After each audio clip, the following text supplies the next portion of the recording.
Assalamualaikum warahmatullahi wabarakatuh. Salam dan bahagia. Saya Desiana Harana Ningtyas, NIM 2018-017-186 dari kelas 5B Akuntansi Universitas Sarjana Wiyatata Mahasiswa akan mempresentasikan tentang kegiatan magang yang telah saya lakukan di kantor konsultan pajak Dusiarini SE BKP dan Rekan pada tanggal 1 sampai 30 November tahun 2020. Yang pertama, ada gambaran khusus tempat magang. Jadi saya di sini akan sedikit bercerita mengenai sejarah dari kantor konsultan pajak Dusiarini. Dulunya Ibu Dusiarini itu pernah bekerja sebagai staf pajak di salah satu kantor konsultan pajak yang berada di wilayah Yogyakarta selama 7 tahun. Karena dirasa ilmu dan pengalamannya sudah cukup, maka beliau memerintahkan diri untuk membuka kantor konsultan pajak di bulan Maret tahun 2017.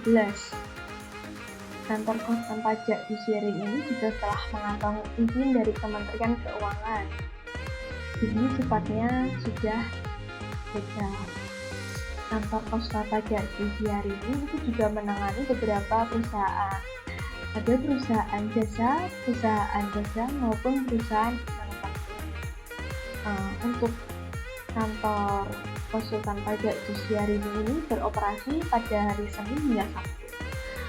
Untuk Senin hingga Jumat itu buka pada pukul 8 sampai 16 dan untuk Sabtunya pukul 8 hingga 13. Di kantor konsultan pajak Dusiarini itu menangani beberapa jasa. Yang pertama, tax service, yaitu memberikan opini perpajakan atau suatu permasalahan perpajakan atau transaksi perusahaan. Contohnya ini wajib pajak meminta opini dari perpajakan. Lalu yang kedua, tax review, yaitu pemeriksaan pajak sukarela yang dilakukan sendiri oleh pihak internal. Contohnya ini saat wajib pajak melaksanakan kewajiban pajaknya per bulan, meliputi menyetorkan pajak dan melaporkan. Lalu ada tax litigation, yaitu penyelesaian kasus perpajakan sejak dari pemeriksaan pajak sampai dengan peninjauan kembali, baik mewakili secara langsung sebagai kuasa maupun hanya mendampingi sebagai penasihat. Lalu yang terakhir ada non-dispute litigation, yaitu penanganan permasalahan perpajakan yang belum bersifat sengketa. Contohnya ini pemindah bukuan pada saat kita salah membuat ID billing dan telah dibayarkan, itu bisa pemindah bukuan di sini kategori. Lalu ada ringkasan kegiatan yang telah saya lakukan selama saya magang di KKP Dusiarini. Yang pertama, membuat faktur pajak. Untuk pembuatannya itu dilakukan di e-faktur. Lalu yang kedua, menghitung pajak berutang PPh pasal 4 ayat 2 atas omset bruto. Untuk hal ini, saya harus menghitung omset per bulannya dulu, baru saya bisa menghitung PPh pasal 4 ayat 2 sebesar 0,5. Namun, karena adanya COVID-19, pemerintah menyediakan insentif pajak dengan BPP, yaitu pajak PPh pasal 4 ayat 2 ditanggung pemerintah. Insentif ini disediakan bagi BP atau wajib pajak yang telah memenuhi kualifikasi. Untuk yang ketiga, membuat ID billing PPh masa bulanan. Yang keempat, membuat ISPT PPh 21. Yang kelima, memperpanjang sertifikat elektronik wajib pajak. Untuk sertifikat elektronik sendiri, itu diperuntukkan untuk pengusaha kena pajak atau PKP. Lalu yang keenam, membuat SPT PPN, dan yang ketujuh, melaporkan SPT PPN.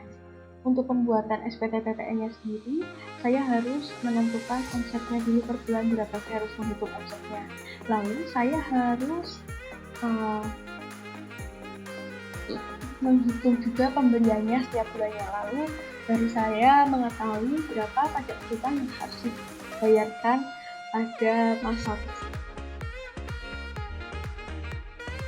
Jadi output dan kontribusi saya. Untuk output dari kegiatan yang telah saya lakukan itu berupa dokumen-dokumen soft file dan hard file yang telah selesai diproses. Dan untuk kontribusinya, yaitu saya telah membantu detail dan target bulanan dari kantor konsultan pajak Dusiarini SE BKP dan Rekan. Lalu masalah. Jadi pada saat saya magang, saya menemukan beberapa masalah, salah satunya ini pada SPT PPh Masa 21. Nah, permasalahannya adalah saat penginputan pegawai tidak tetap atau tenaga kerja lepas itu harus diinput satu-satu. Ini pada ISPT harus seperti ini.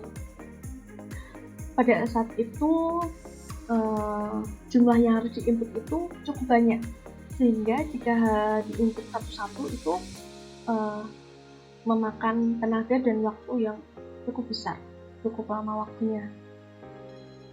Nah, saya telah menemukan solusi atas permasalahan tersebut, yaitu menggunakan format CSV. Jadi saya berhasil membuat atau mencari bagaimana penggunaan format CSV yang tepat.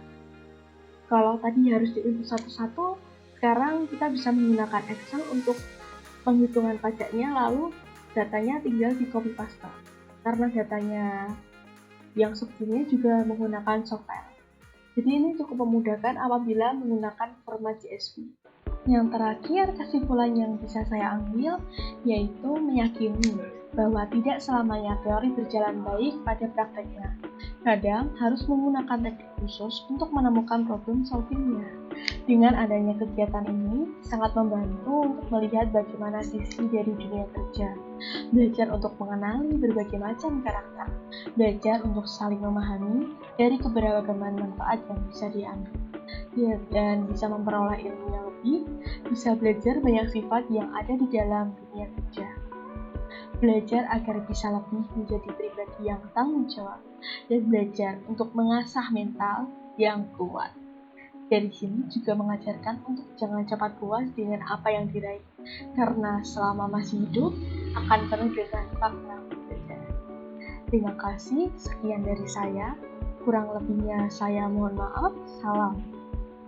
Wassalamualaikum warahmatullahi wabarakatuh.